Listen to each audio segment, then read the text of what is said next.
ఓం శ్రీ గురుభ్యో నమః.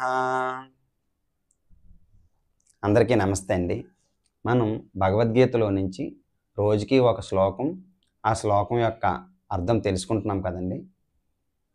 ఈరోజు ద్వితీయ అధ్యాయంలో నుంచి 52వ శ్లోకం, ఆ శ్లోకం యొక్క అర్థం తెలుసుకుందాం. యదా తే మోహ కలిలం బుద్ధిర్వ్యతితరిష్యతి తదా గంతాసి నిర్వేదం శ్రోతవ్యస్య శ్రుతస్య చ. మోహమనడి ఊబు నుండి పూర్తిగా బయటపడినప్పుడే నీవు వినబోవు ఇహపరలోక సంబంధమైన సమస్త భోగముల నుండి వైరాగ్యమును పొందగలవు. రేపు మరొక శ్లోకంతో మళ్ళీ కలుసుకుందాం. హరే కృష్ణ.